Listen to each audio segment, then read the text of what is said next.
Hello, dear friends. I'm glad to welcome everyone presently watching Sotnik-TV. It's April 22nd, 2020. Moving to the main story. Due to the recent events, the group of those having direct access and able to influence Vladimir Putin decreased. Whereas previously numerous groups used to fight for their influence on him, promoting their interests. Now the chief has locked up in his bunker and left no chance for the majority of those to reach him in any way.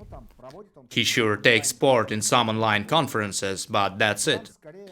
So now he's rather influenced by some spiritual elders that were asked to join him in that bunker. That was why his recent appearances on TV were so strange. He sure has a team of speechwriters and the rest of the experts necessary. Still, he's no longer listening to anyone.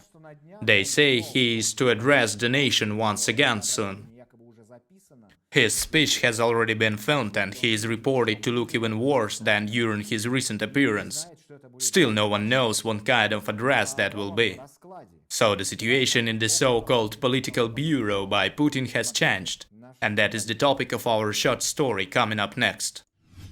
A realignment has occurred in Vladimir Putin's inner circle. The 5 influential figures able to access the president have changed. The main political bureau now consists of only people in uniform. Alexander Sotnik, the head of the FSB, along with his colleague Nikolai Patrushev, keep their influence on Vladimir Putin. Another person keeping the former influence is Sergei Ivanov, a former defense minister and permanent Security Council member. Sergei Shoigu, the current head of the defense ministry, remains among the influential figures as well. For some time now, the 5 of Kremlin top political figures was left by Dmitry Medvedev, the only civil figure there. Viktor Zolotov, the head of Russian Guard, took his place right away. During the recent weeks, he has gained much influence due to Russian Guard's position enhancing. Despite his old clash against the so-called FSB clans, even Bortnikov and Patrushev are now forced to consider General Zolotov, who has been gaining influence and will now be the final frontier on the way to the chief's body, in case of a hypothetical state overthrow attempt. Still, Mr. Zolotov turning into the only guardian angel means rather a bad sign for Putin. There are many cases known in history of a main guardian stabbing his master's back. So the member list has been formed for Putin's political bureau. It clearly looks like a black junta, but those are the only generals Kremlin can offer. There is some sad story seen around the bunker with Vladimir Putin isolated inside. According to some information, Vladimir Putin took time to think of his decision. Allegedly, he will take until the late May. Still, we can't say what he will come up with. What else is unpredictable is the situation at the global oil market. A total mayhem is on there. No one could ever predict such dramatical changes and oil prices turning negative. The economy coughs with oil nowadays. I discussed the possible aftermath of such oil madness with Mikhail Krutikhin. He is an expert in oil and economy. Unfortunately, his predictions are not optimistic at all. Is negative oil price anything more than just a psychological trick? Will that be followed by dispelling the oil myth? Or is it just a precedent?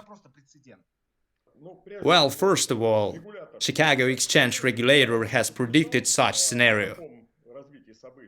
There was an official warning published the same day the prices started rolling down.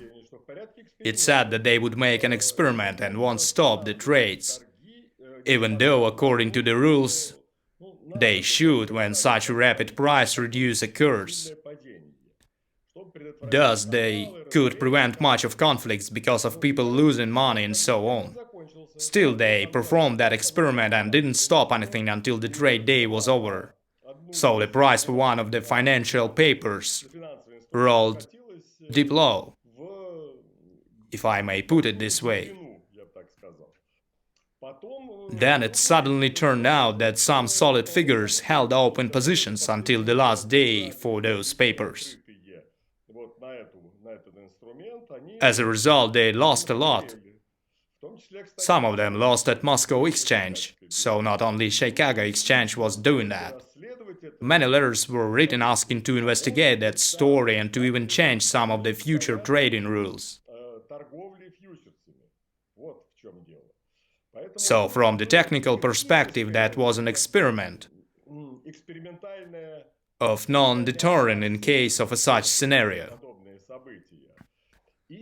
Still, that reflects the common trend of oil prices dropping.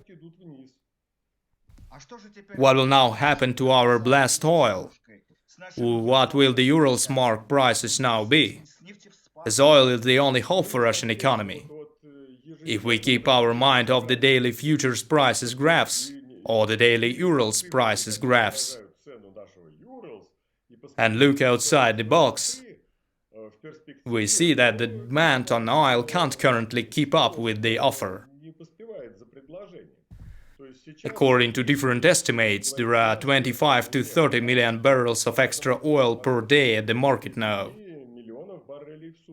So even if the OPEC Plus reduces the production by 9.7 million barrels, it still won't be enough to change the situation. Still, OPEC is unable to reduce the production by 25 or 30 million barrels, as that's about the total amount of oil they produce daily. They can't simply stop producing oil. This number doesn't include Russia and the rest of the partners who joined later. So amid the pandemic, I expect the demand will stay lower than the offer. Considering the experience of China that claimed to have overcome the epidemic, its own territory and is now busy rebuilding our own economy, we see that even after the virus is defeated, it's still impossible to restore the 100% of the previous energy consumption. China has now been buying more and more oil, as well as increasing its own oil production. Still, they don't consume the 100% and thus store extra oil in storages. They have now restored from 70 to 75% of the previous consumption. So I suppose that even after the pandemic ends globally, the oil consumption will still require time to restore in full.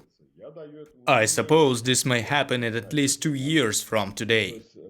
We need to realize there will be more and more of that extra oil at market, and the absence of a balance between the demand and the offer will eventually remain. So oil prices will stay low. There are few speculative thoughts, of course.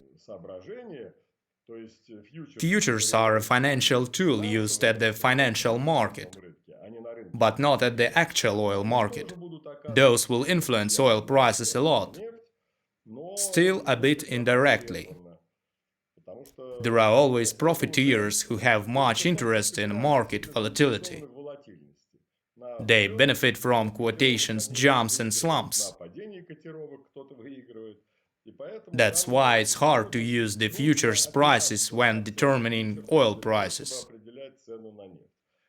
The only thing I can say is that the prices for Russian, as well as the rest of the oil, will remain at a low level in the future. I don't want to provoke any political statements from your side, but being a known political provocateur, let me ask you, if the moment of death of the oil economy may possibly become the moment of birth of a junta in Russia, I think everything is possible. That may not even be a junta, but rather something new. Russian authorities are now showing themselves unable for any actions. They used complex scenarios during the past 20 years. They would think few steps ahead and have several plans for every reaction at every stage. They're not using that anymore. Now they would simply make a step that would usually turn out wrong. Then look at the reaction and act according to what they saw. They're unable to predict anything beforehand. And under the current circumstances, they turned out unprepared for what's going on at the energy markets and the rest of the global economy fields. The global economy is now under recession that will turn into stagnating. Once they are not prepared for such scenario, the authority system may be changed any day now. Take care of yourselves, stay healthy and make sure to watch Sotnik-TV. I'm Alexander Sotnik. See you soon.